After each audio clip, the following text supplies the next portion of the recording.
Irmãos, o Sermão do Monte ou o Sermão da Montanha é o maior sermão do mundo. Por quê? Porque foi proferido pelo maior pregador do mundo. E as palavras são as palavras mais inspirativas que nós encontramos na palavra de Deus. Eu sempre digo que o Sermão do Monte, de tempos em tempos, vai uma dica do pastor Luciano. De tempos em tempos você precisa ler o Sermão do Monte. Porque o Sermão do Monte acerta a nossa fé, a nossa conduta e os princípios e os valores do reino de Deus. A gente vive numa sociedade onde tudo está desvirtuado e desvinculado da palavra de Deus. E a gente corre muito risco de colocar o nosso barco nesse rio e a gente ser levado com a correnteza. Então, de repente, de vez em quando, a gente tem que fazer aquilo que eu chamo de checklist da fé. O checklist da fé ideal para você dar uma checada na sua vida cristã é o Sermão do Monte. Jesus proferiu esse sermão no início do seu ministério. A Bíblia diz que esse sermão foi traduzido em inúmeras línguas e é o texto bíblico mais conhecido da Bíblia depois de João 3,16.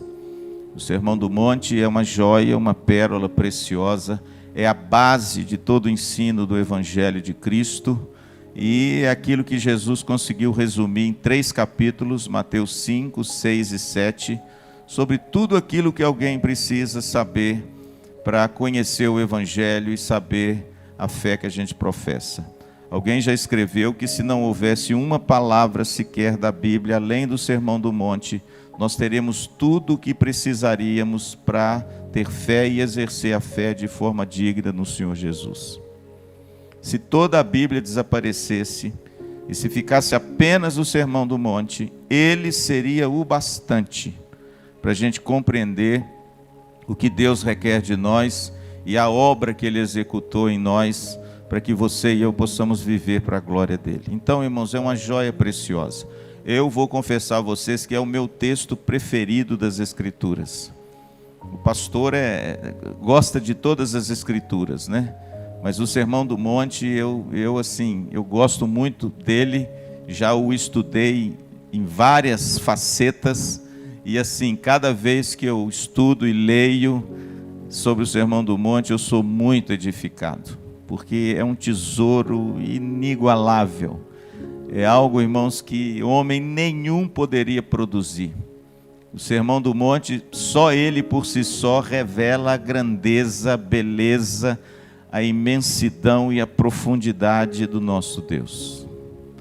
Não tem condição de um ser humano produzir algo tão profundo, mas ao mesmo tempo tão simples, tão claro, tão revestido de glória e majestade, como o Sermão do Monte. A Bíblia diz que Jesus, vamos ler, capítulo 5, é claro, pastor, que o senhor não vai ler os 3 capítulos, né? Não, eu não vou fazer isso com você.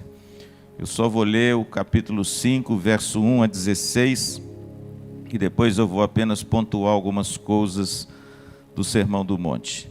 Então vamos lá, capítulo 5, versículo de número 1 ao 16, diz assim: Vendo Jesus as multidões, subiu ao monte, e como se assentasse, aproximaram-se os seus discípulos. Então preste atenção numa coisa importante, à guisa de introdução. O Sermão do Monte não é para o incrédulo. O Sermão do Monte é para os crentes. Está aí o tom no primeiro verso do capítulo 5. A Bíblia diz que passou a ensinar os seus discípulos. Então o Sermão do Monte, irmãos, é para mim e para você. É para você que já teve um encontro com Cristo, conhece a Cristo, e agora você vai descobrir como é que é o caráter e a conduta do cidadão do reino de Deus que pertence a Cristo. E ele passou, verso 2, a ensiná-los, dizendo: Bem-aventurados os humildes de espírito, porque deles é o reino dos céus. Bem-aventurados os que choram, porque eles serão consolados. Bem-aventurados os mansos, porque herdarão a terra. Bem-aventurados os que têm fome e sede de justiça, porque serão fartos. Bem-aventurados os misericordiosos, porque alcançarão a misericórdia. Bem-aventurados os limpos de coração, porque verão a Deus.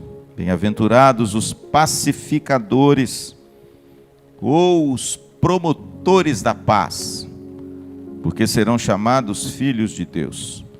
Bem-aventurados os perseguidos por causa da justiça, porque deles é o reino dos céus. Bem-aventurados sois quando por minha causa vos injuriarem e vos perseguirem, e mentindo disserem todo o mal contra vós. Regozijai-vos e exultai, porque é grande o vosso galardão nos céus. Pois assim perseguiram aos profetas que viveram antes de vós.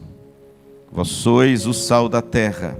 Ora, se o sal vier a ser insípido, como lhe restaurar o sabor? Para nada mais presta, senão para lançado fora, ser pisado pelos homens. Vós sois a luz do mundo. Não se pode esconder uma cidade edificada sobre um monte, nem se acende uma candeia para colocá-la debaixo do alqueire, mas no velador, e alumia todos os que se encontram na casa. Vamos ler juntos o verso 16.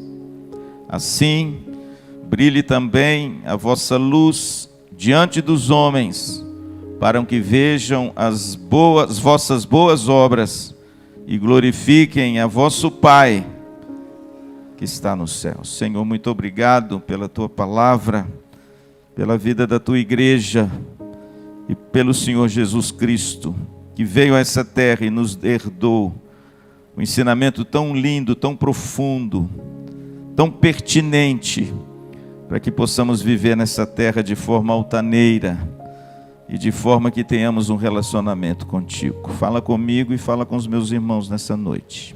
É o que eu te peço, agradecido por estar aqui novamente. Em nome de Jesus, amém e amém.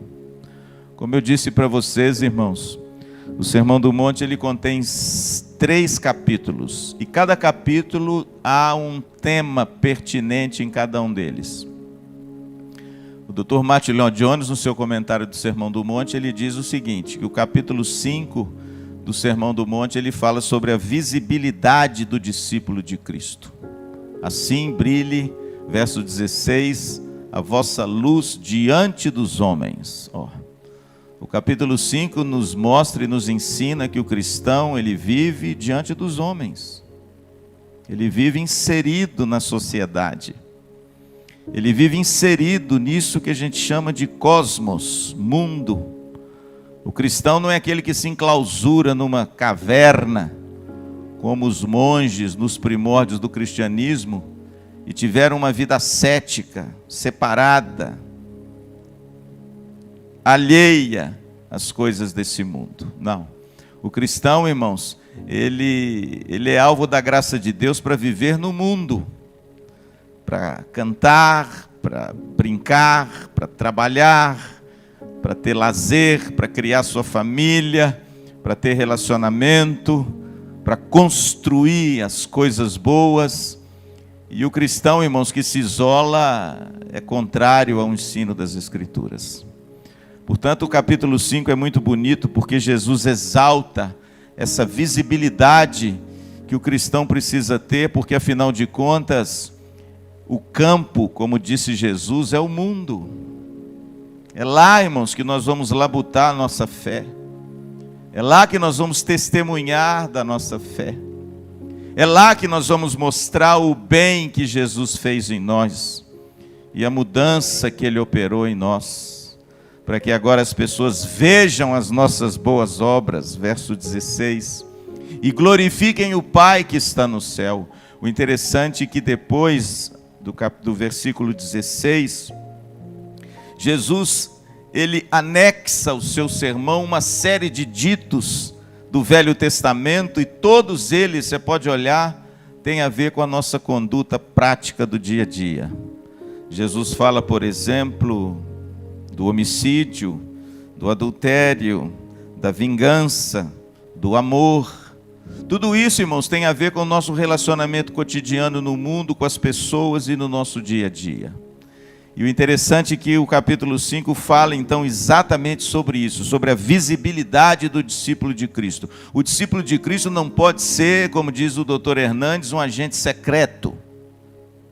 Ele não pode viver com medo de dizer quem é. Ele tem que mostrar a cara. Ele tem que mostrar que veio a esse mundo.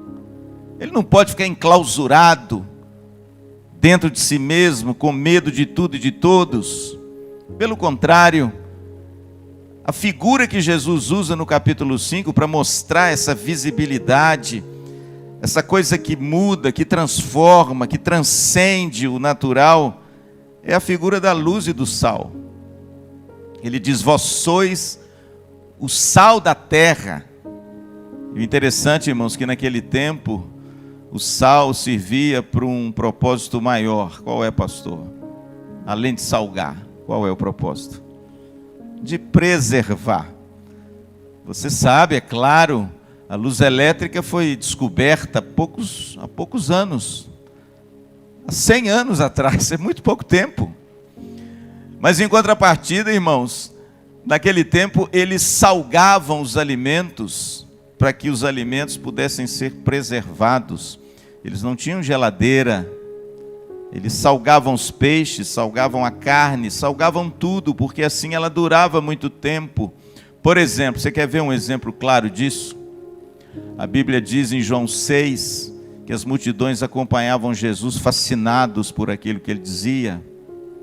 Eles eram embevecidos pelas suas palavras. E ele então, irmãos, a Bíblia diz que ao findar do dia, o povo estava cansado, o povo estava já o dia todo atrás de Jesus, ouvindo os seus ensinamentos, e o texto diz que os discípulos disseram assim: Senhor, despede as multidões, para que elas possam comprar alguma coisa para comer. Conhece o texto, né? Jesus olha para eles e diz assim: olha, dai-lhes vós mesmos de comer. Esse texto é belíssimo, porque ali está um vislumbre do que é o Evangelho de Jesus e o que eu e você precisamos fazer. Dá a esse mundo perdido o pão da vida que é Cristo. Dai-lhes vós mesmos de comer.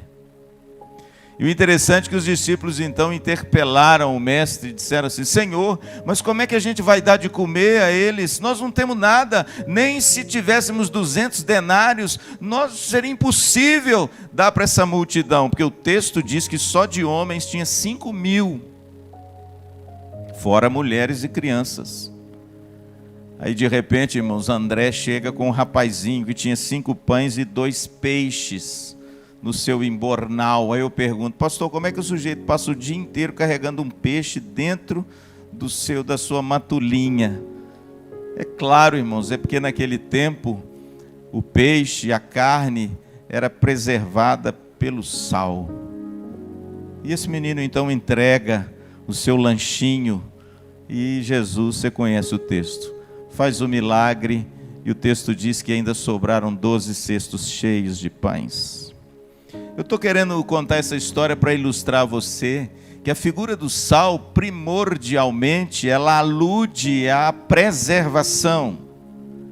E quando Jesus fala: vós sois o sal da terra, quem é o sal da terra?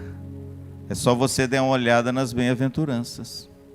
Você pode ver que ele termina as bem-aventuranças no versículo de número 12, e logo no versículo 13 ele diz: vós sois o sal da terra. No versículo 14 ele diz: vós sois a luz do mundo. E vem a nossa pergunta: quem é o sal da terra? Quem é a luz do mundo? Claro, é claro que o sal da terra e a luz do mundo são os humildes de espírito. É claro que o sal da terra e a luz do mundo são aqueles que choram pelos seus próprios pecados. É claro que aqueles que são sal e a luz do mundo são os mansos, os que têm fome de justiça, os misericordiosos, os limpos de coração, os pacificadores. Pastor, quem é a luz do mundo? É o poderoso desse século? É aquele dotado de todas as as benesses dessa vida que o materialismo desenfreado dos nossos dias pode comprar? Não. Jesus disse que o sal da terra e a luz do mundo são os mansos, os humildes, os pacificadores, os que têm fome e sede de justiça, aqueles que choram pela sua própria miséria, pelo seu próprio pecado, pela angústia da sua alma de querer fazer o bem e não conseguir fazer, mas o mal que eu faço, que eu não quero, esse faço. Quem são aqueles que Jesus chama de luz do mundo e sal da terra? São tão diferentes, irmãos, daqueles que hoje a sociedade chamam disso, né? Os grandes homens, os grandes políticos, aqueles dotados de grande poder nas mãos, não. Não são esses que são o sal da terra e a luz do mundo. Por quê? Porque a mansidão, a humildade, os pacificadores, aqueles que têm fome e sede de justiça, são esses que preservam os valores de Deus na sociedade. Está vendo a figura do sal? Está vendo, irmãos, como a nossa sociedade carece de voltar para o Evangelho, para a gente ver que o ideal do cristão não é o conquistador, é o que chora.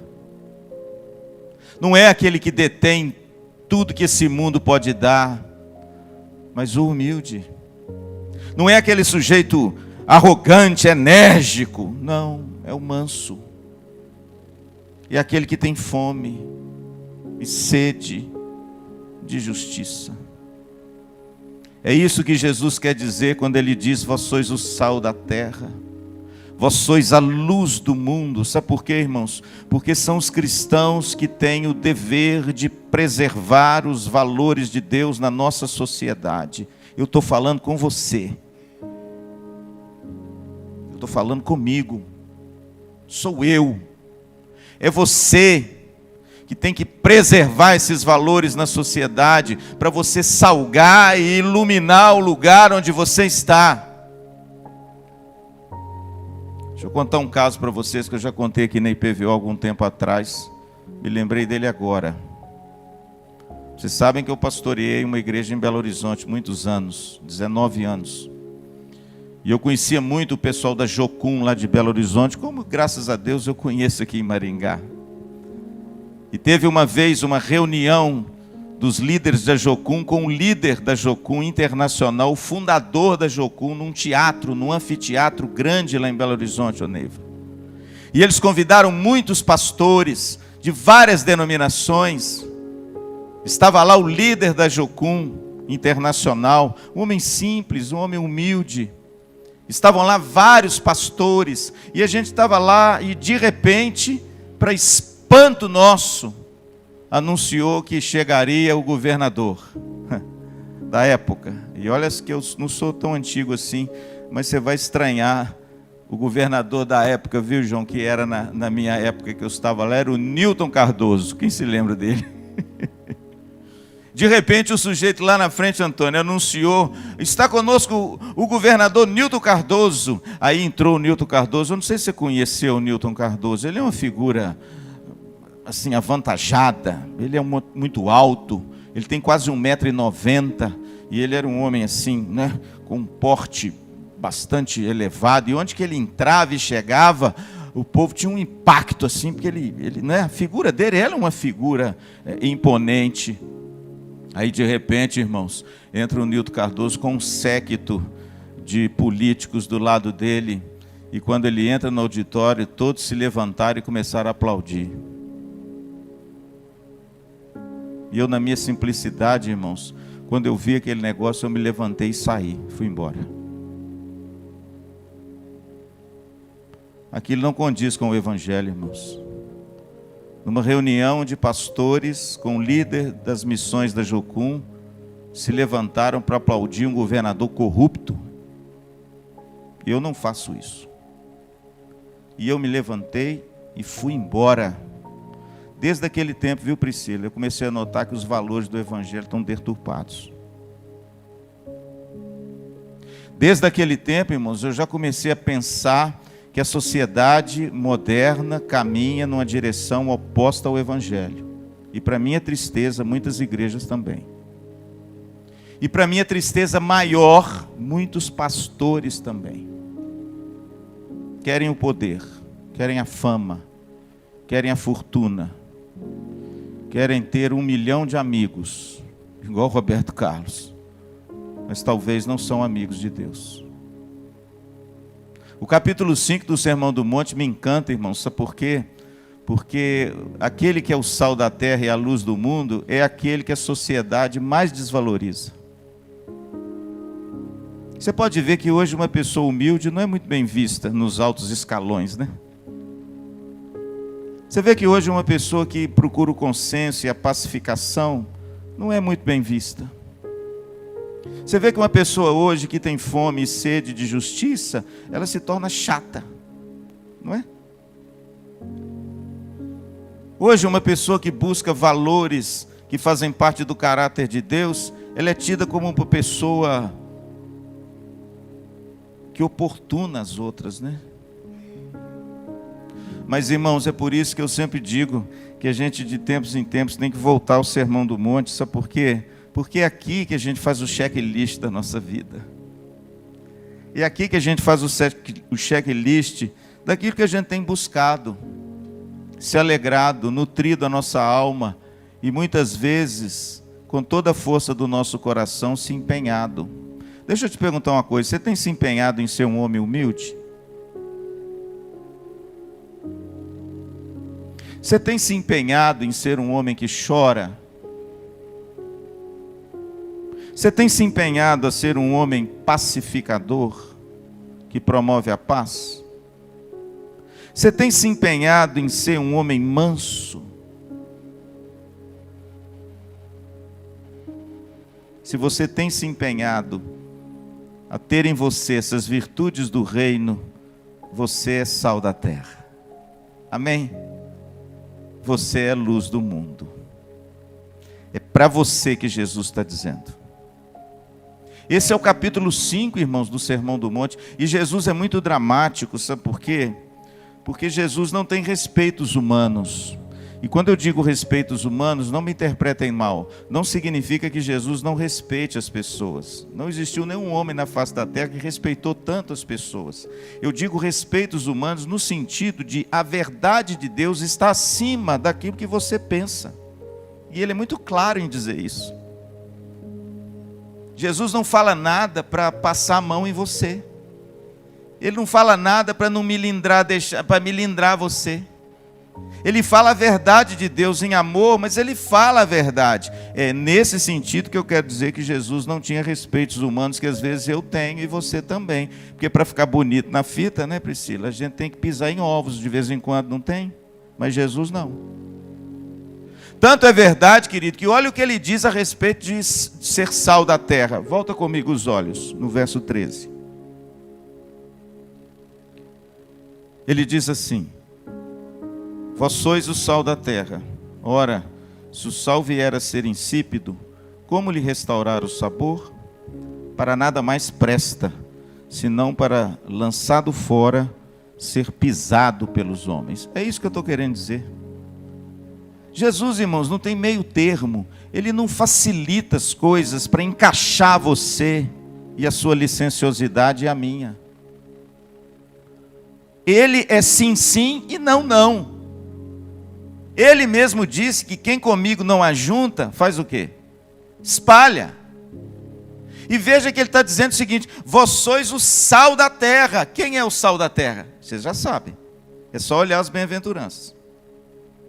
Agora, se nós não tivermos mais sal em nós mesmos, ou seja, se esse tipo de conduta e prática e caráter não faz parte da minha vida, olha o que Jesus está dizendo, irmão, não sou eu não. Você não presta para nada.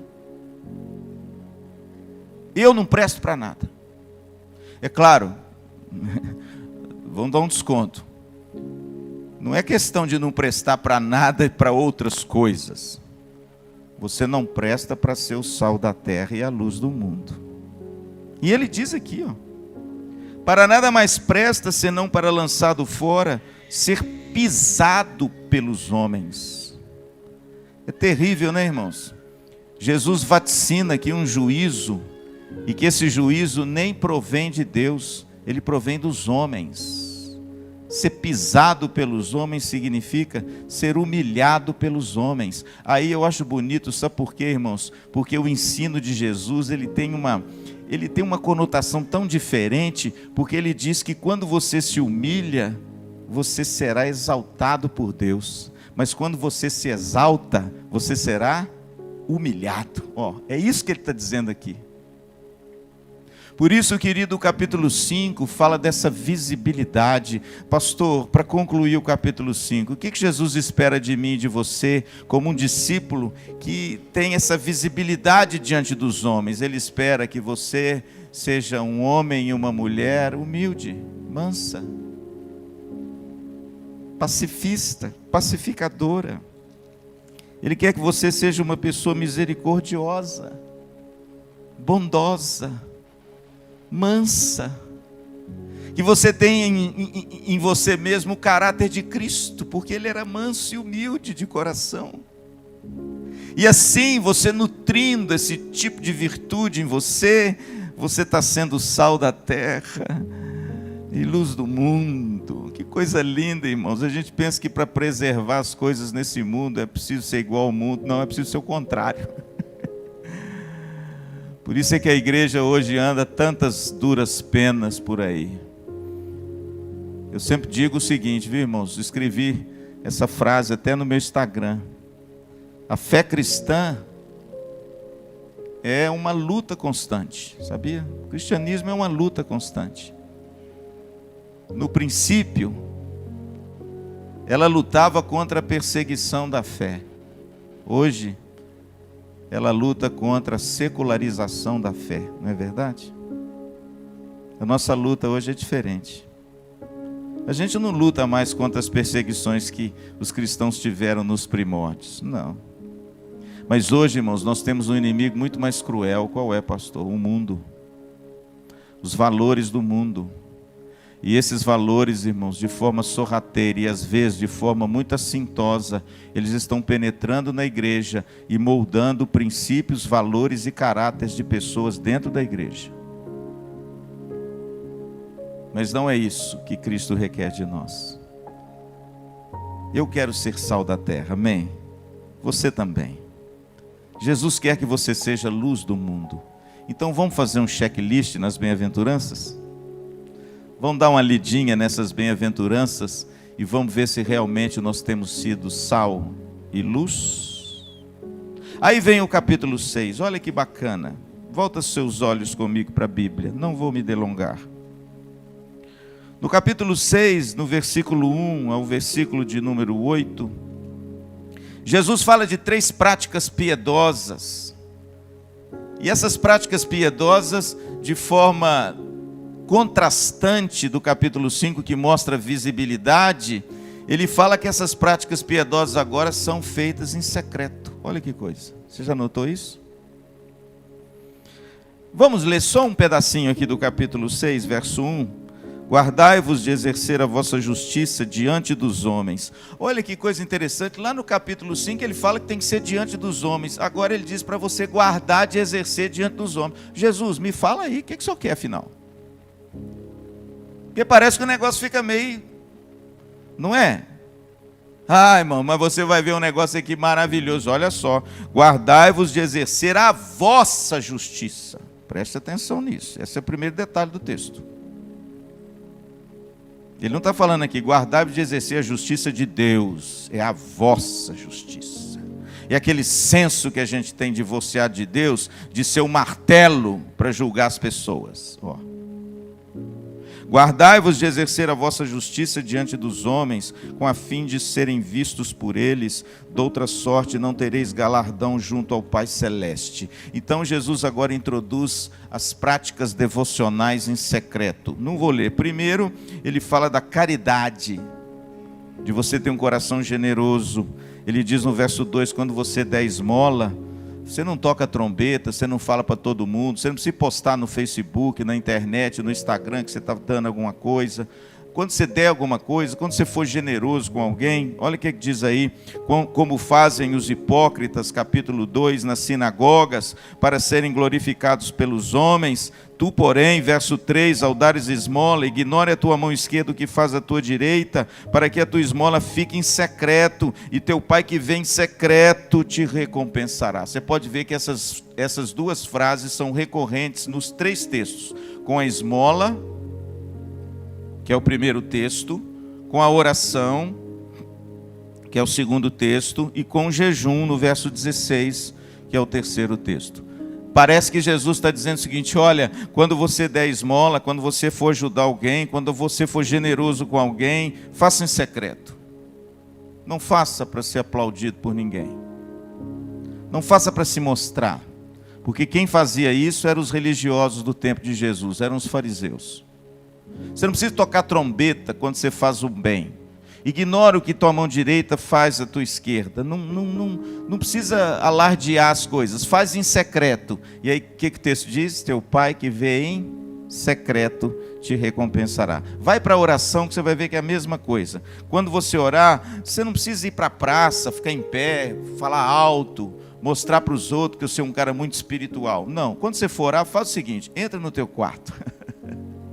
Fecha a porta. Ora teu pai em secreto, e o teu pai que te vê em secreto te recompensará. Está vendo a frase recorrente dos 3? O primeiro é em secreto, e Deus que vê em secreto te recompensa. A oração em secreto, Deus te vê em secreto, te recompensa. E aí no último ele faz do jejum, verso 16. Porque naquele tempo os fariseus faziam isso tudo, essas práticas piedosas, mas para serem vistos pelos homens. E Jesus diz que eles não têm galardão nenhum.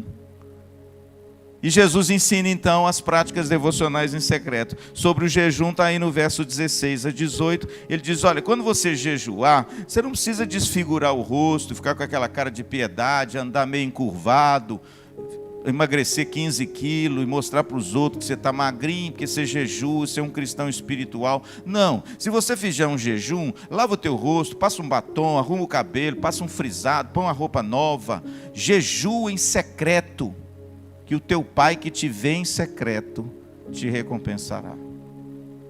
Irmãos, que coisa linda, Jesus faz um contraste maravilhoso. Olha como é que ele muda o lado do disco, né?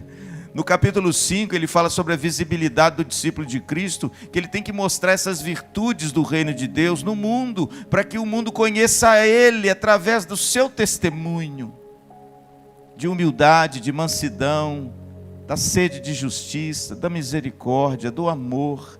É isso que Jesus espera de nós, para a gente salgar e iluminar esse mundo diante dos homens. Verso 16 do capítulo 1, brilha a vossa luz diante dos homens, irmãos. É lá, nesse mundo tenebroso, como diz o apóstolo Paulo, que o cristão tem que brilhar como um luzeiro. Mas brilhar de que forma? Com as virtudes de Deus no seu coração. É assim que a gente brilha, é assim que a gente salga. E agora, irmãos, no capítulo 6, parece que ele vira o disco e vira o tom. E ele fala assim: olha, se eu falei da visibilidade no capítulo 5, agora eu quero mostrar a vocês de algumas práticas que você tem que fazer em secreto. E aí eu digo que o capítulo 5, ele trata da visibilidade do discípulo. E no capítulo 6, da abscondicidade do discípulo, ou seja, o que ele faz em secreto. Ele auxilia o próximo em secreto. Ele ora em secreto. Ele jejua em secreto. Dr. Dietrich Bonhoeffer diz que são as práticas devocionais em secreto que sustentam a visibilidade do discípulo diante do mundo. Ó. Entenderam? Pastor, por que Jesus coloca o capítulo 6 depois do 5 e não vice-versa? Por uma razão muito simples, que Jesus, conhecedor do coração humano, sabe mais do que eu e você. Tudo aquilo que a gente faz diante dos homens, a gente corre o risco de se exaltar, de se orgulhar e de se envaidecer, não é? Quem não se lembra de tantos outros, irmãos, que labutaram uma vida tão profunda, que angariaram tantos aplausos, pela sua performance, pela sua piedade, pela sua pregação, e subiram, tiveram tanta visibilidade, irmãos, que caíram. Entende agora por que Jesus coloca o capítulo 6 de Mateus depois do capítulo 5? Porque é dever meu e você ter visibilidade diante dos homens. Jesus te chamou para não ficar enclausurado dentro de casa, reclamando e murmurando da vida. Jesus te chamou para viver a vida cristã, irmãos, no seu trabalho, na sua faculdade, no seu lazer, no seu restaurante, aonde você for, com quem você for. É lá, irmãos, que a sua luz tem que brilhar.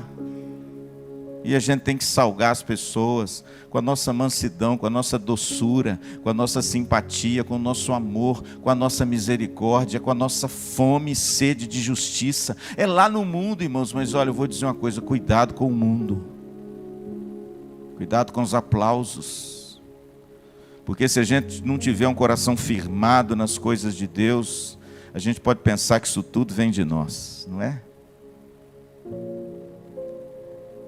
É por isso que eu digo, irmãos, que ninguém poderia construir o maior sermão do mundo se não fosse Jesus. Jesus sabia do perigo que a visibilidade traz, e aí no capítulo 6 ele faz um contraponto. Qual é, pastor? Olha, você foi chamado para ter visibilidade diante dos homens com essas virtudes, mas olha, o que vai manter a sua visibilidade no lugar certo é a prática em secreto.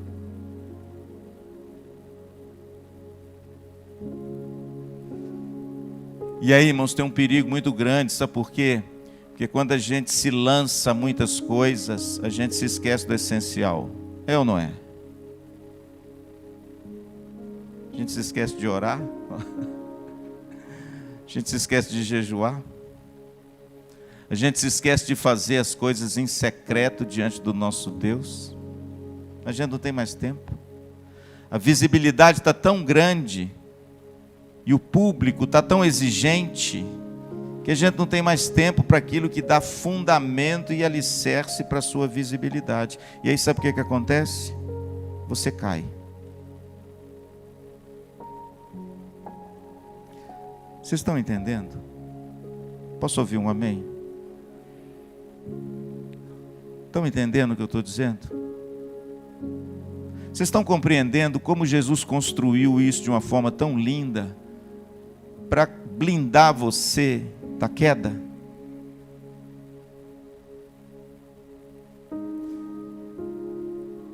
Esse é o capítulo 6.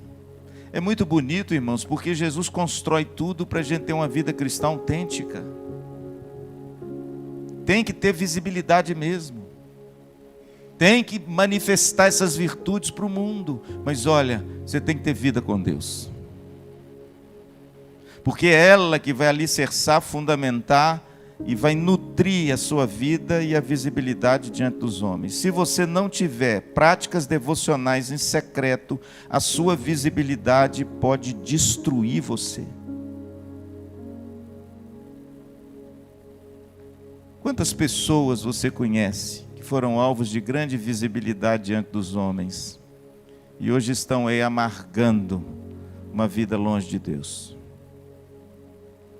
Esse é o capítulo 6.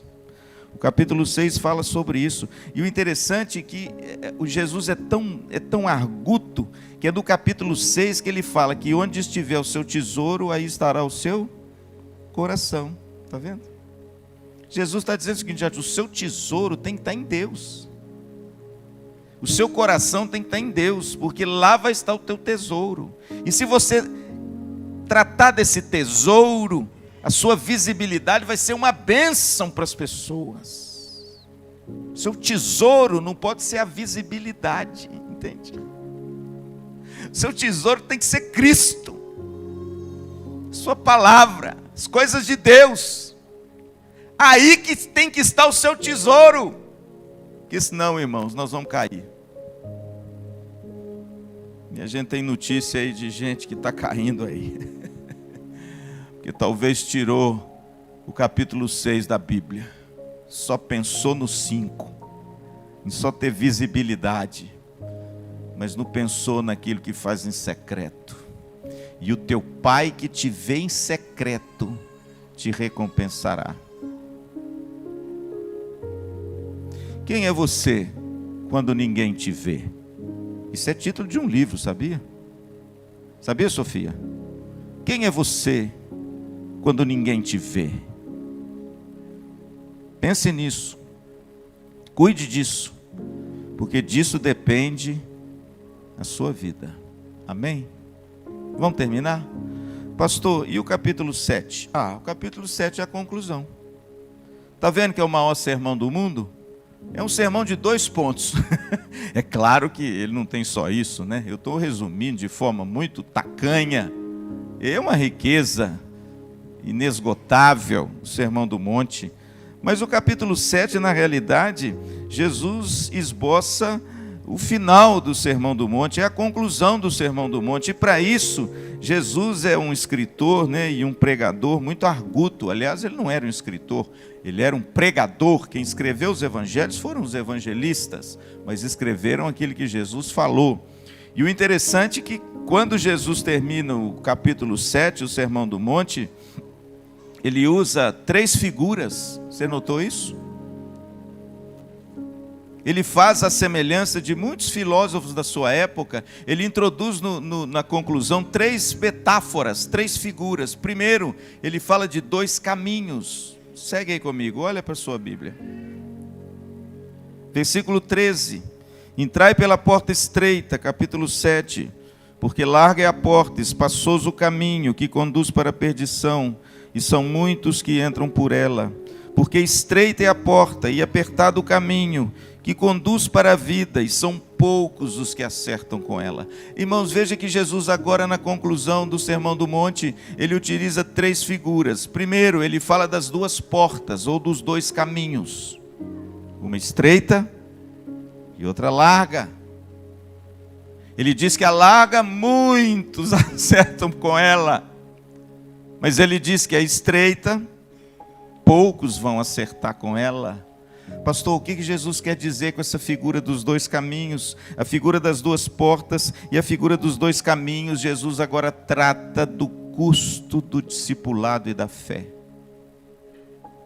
Aquele que abraça Cristo e todas as coisas que Cristo tem para nós, o discipulado vai ter um custo.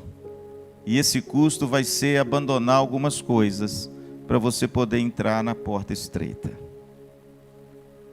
Porque estreita é a porta, olha o que diz aí. E apertado o caminho que conduz para a vida. Não, irmãos, o cristianismo não pode tudo não, viu?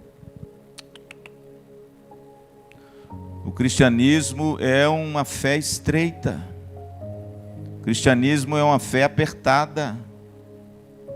Hoje estão querendo introduzir no cristianismo os ditames e valores do mundo e alargando a sua porta. A porta continua estreita. O caminho continua apertado. E Jesus diz que são poucos os que entram por ele. Então veja que Jesus conclui o Sermão do Monte falando sobre alguns elementos da fé genuína. Primeiro, ele fala o custo da fé. Deixa eu te dizer uma coisa, ser um cristão te custou alguma coisa? Certamente que sim, né? Não para obter a salvação, você me entende, né? A nossa salvação é pela graça. Nós somos salvos por um presente maravilhoso que Cristo nos ofertou na cruz do Calvário e com a sua ressurreição.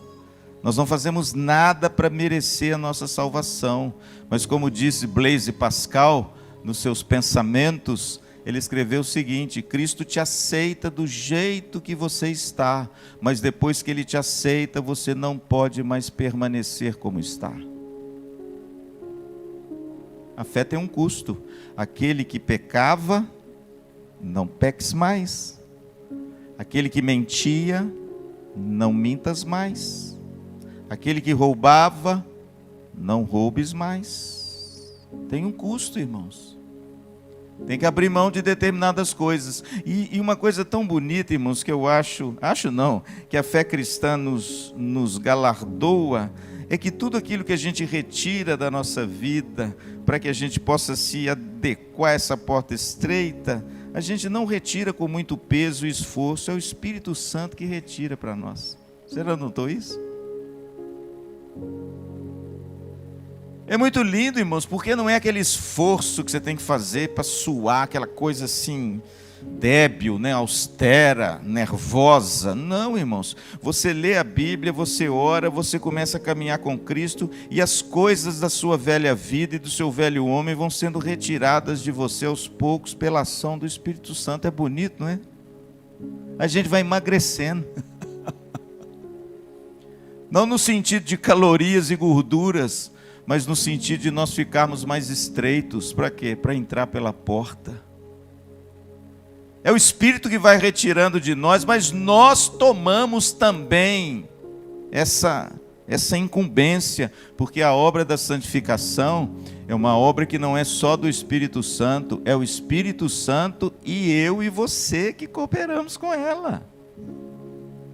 Então veja, querido, que coisa maravilhosa. Jesus termina o Sermão do Monte falando sobre os 3 elementos da fé genuína. Primeiro, a fé genuína tem um custo. O caminho é estreito, a porta é apertada. Venha a Cristo do jeito que você está. Mas depois que você vir a Cristo, por favor, não permaneça como você está. Agora veja que ele usa a figura das 2 árvores. Olha aí comigo, verso 15.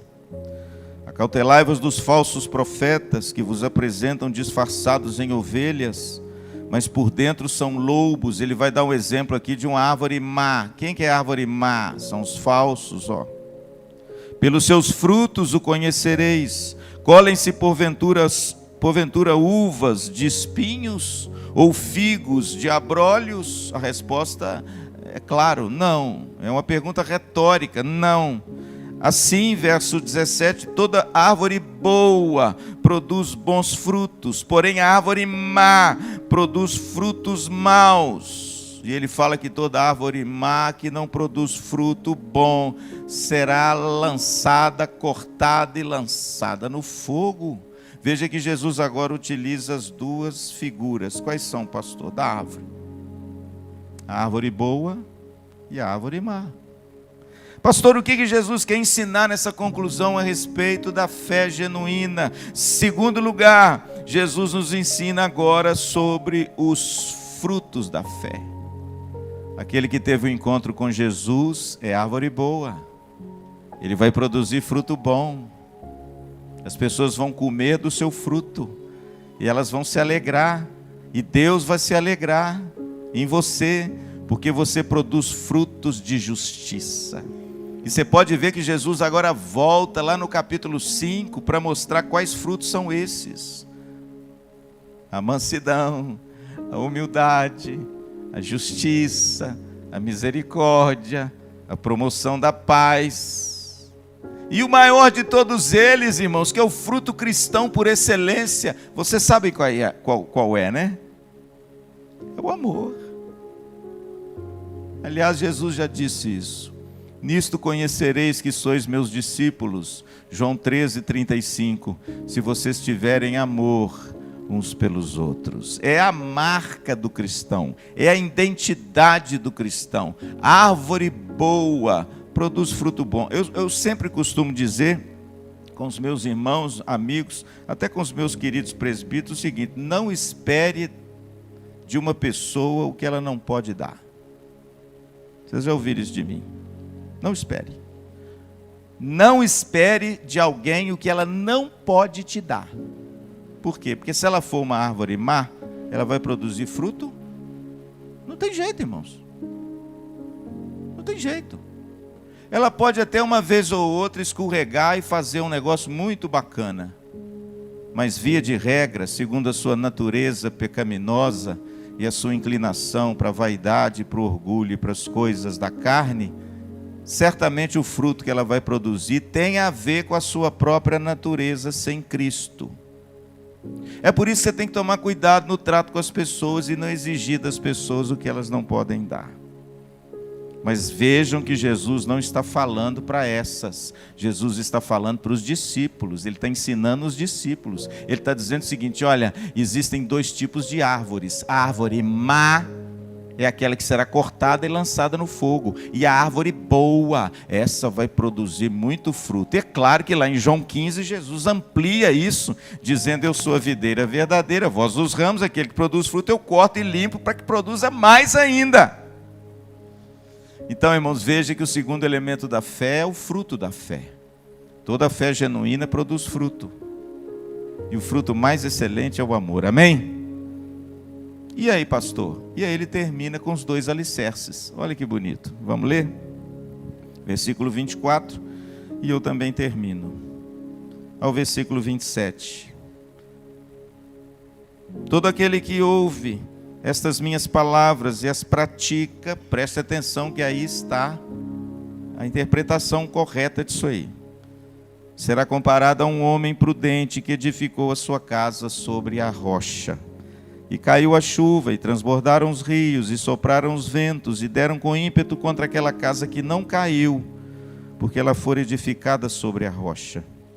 E todo aquele que ouve essas minhas palavras e não as pratica, será comparado a um homem insensato, que edificou a sua casa sobre a areia, e caiu a chuva, e transbordaram os rios, e sopraram os ventos, e deram com ímpeto contra aquela casa, e ela desabou, sendo grande a sua ruína. Agora cá para nós, irmãos, é uma beleza ou não é? A conclusão do Sermão do Monte é uma coisa maravilhosa. Pastor, quais são os elementos da fé genuína que Jesus espera dos seus discípulos? Primeiro, a fé genuína sempre tem um custo. Alguma coisa você vai ter que largar para entrar pela porta estreita. E se não largou, quem sabe essa noite é a noite de você largar. Segundo, Jesus fala do fruto da fé. Pelos frutos vos conhecereis. Significa, querido, que o fruto é a identidade do genuíno regenerado pelo Espírito Santo. Aquele que teve um encontro com Cristo e tem o Espírito Santo produz na vida dele os frutos da fé.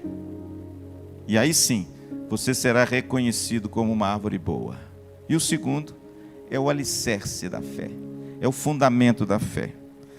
Ele fala daquele homem que edificou a sua casa sobre a rocha e sobre a areia. Pastor, quem é a rocha? A rocha é aquele que ouve e pratica. E aquele que constrói na areia é aquele que ouve e não pratica. Então, na realidade, irmãos, o terceiro elemento de uma fé genuína é a obediência da fé. O que Jesus requer de nós, irmãos, é muito mais do que você ouvir um belo sermão do pastor Luciano, do pastor Dalmo, do pastor Daniel, ou desses pregadores da internet, e de repente achar maravilhoso o sermão. É claro, o sermão tem que ser mesmo um sermão abençoado, porque a fé vem pelo ouvir, e ouvir a palavra de Deus. Mas mais do que você ser um ouvinte, você tem que ser um operoso praticante, diz Tiago. Aliás, ele fala que o ouvinte negligente não vai levar você a lugar nenhum. Você tem que ser um operoso praticante, está lá em Tiago capítulo 1. O interessante, irmãos, é que Jesus fala exatamente sobre isso. É como se ele dissesse o seguinte: vocês ouviram tudo que eu disse aqui no Sermão do Monte? Então pratiquem. Porque se vocês praticarem isso, vocês vão edificar a sua vida, sua casa, sua família sobre a rocha. E o interessante é que eu já vi muito esse texto usado em casamento, e ele é bonito mesmo, né? Ele pode ser aplicado para um casamento, de você edificar a sua família em valores de Deus, mas veja bem, a interpretação primeira desse texto é para o discípulo de Cristo, é a sua vida. Deus está edificando a sua vida, e você edifica a sua vida quando você edifica através da obediência à palavra de Deus. Obedecer significa praticar. Pastor, o que significa praticar a palavra de Deus? Significa que aquilo que Deus diz na sua palavra que você precisa fazer, você faça. Não dê desculpas. Não dê justificativas. Seja obediente. E aí Jesus trata do terceiro elemento da fé genuína. Qual é, pastor? A obediência. Olha que coisa bonita. O custo, o fruto e a obediência. E olha como o Sermão do Monte termina. Vamos lá? Versículo 28. Quando Jesus acabou de proferir essas palavras, estavam as multidões maravilhadas da sua doutrina, porque ele as ensinava como quem tem autoridade e não como os escribas. É bonito ou não é? Quando Jesus acabou de proferir, irmãos, as multidões ficaram maravilhadas. Agora você quer saber de uma coisa? Só isso que eles ficavam. Porque a Bíblia diz que Jesus não confiava nas multidões. Jesus ensinava aos seus discípulos. Porque as multidões só ficavam embevecidas pelas palavras, mas não obedeciam. Como eu disse, irmãos, o Sermão do Monte é o checklist da fé. Capítulo 5, a visibilidade do discípulo. A nossa fé é para ser vivida fora da porta, lá fora. A nossa fé é para ser vivida nos elementos comuns do cotidiano, na fila do ônibus, em qualquer lugar que você for. Essas virtudes das bem-aventuranças têm que adornar a sua vida e o seu caráter. Mas veja bem, cuidado quando essa visibilidade se torna, muito visível, para você, em contrapartida, não ter uma vida de prática piedosa em secreto. Capítulo 6. O que sustenta a vida do cristão não é aquilo que ele vive à luz do mundo e da sociedade. É o que ele vive em secreto diante de Deus. Capítulo 6. E se isso ocorrer na sua vida, você vai colher os verdadeiros elementos da fé. Você vai ver que essa fé tem um custo, a porta é estreita, ela é apertada, a gente não pode querer empurrar para dentro dessa porta todos os nossos prazeres e desejos do coração junto, porque não cabe nela. Alguma coisa ou muita coisa tem que ficar para trás. E por fim, Jesus fala daquilo que é o mais importante que um pai requer dos seus filhos. O que é, Priscila? O Pedro não é? Você é um menino obediente, Pedro? É obediente? Aí é o seguinte, agora eu vou falar para os pais e eu concluo. O que o pai mais espera dos seus filhos? Vamos lá. Vamos lá. O que é, Marisa? Primeira coisa. É mesmo, Marisa? Será? Pensa bem. E se o filho for desobediente? Você vai continuar... Ele vai continuar sendo seu filho? Você vai continuar amando o seu filho? Pronto. Então, qual que é a coisa mais importante que o pai espera do seu filho? Amor. É o amor. Não é o amor? É o amor. Porque o filho, mesmo que for desobediente, você não deixa de amá-lo. Ou deixa? Se você deixa de amar o seu filho porque ele é desobediente, você está com um problema com o seu amor. É exatamente o modelo do nosso Pai Celeste. Ele ama você apesar de você ser o quê? Desobediente. Mas ele continua a te amar, não continua? Você pecou hoje, Silvestre? Jesus deixou de te amar? Pronto, está aí a resposta. E eu tenho certeza que todos nós vamos responder a mesma coisa que ele. Eu pequei, Senhor. Ou por omissão, ou por transgressão, ou por alguma outra coisa. Porque Jesus falou que se você olhar para uma mulher com olhar impuro, você já pecou contra ela. Mas eu pergunto, o nosso Pai deixa de nos amar? Não. Agora, o que ele requer de um filho para poder amá-lo cada vez mais? Obediência. Está vendo? Então, irmãos, preste atenção numa coisa. O que Deus espera de nós é a mesma coisa. Deus quer filhos obedientes. Sabe por quê? Porque quanto mais você for um filho obediente, mais você vai angariar as bênçãos do seu Pai. Não é assim? A gente, quando é obediente, atrai as bênçãos para nós, não atrai? Mas quando a gente é desobediente, a gente atrai coisas às vezes ruins. E é o que Deus requer de nós. É você ouvir a palavra de Deus, colocar em prática na sua vida a despeito do que o seu coração sente. Ah, mas eu ainda não senti a vontade de fazer isso não. Não, mas o evangelho não é assim não. O evangelho é você fazer sem vontade, mas obedecendo ao nosso Pai Celeste. E Ele em secreto te recompensará. Amém?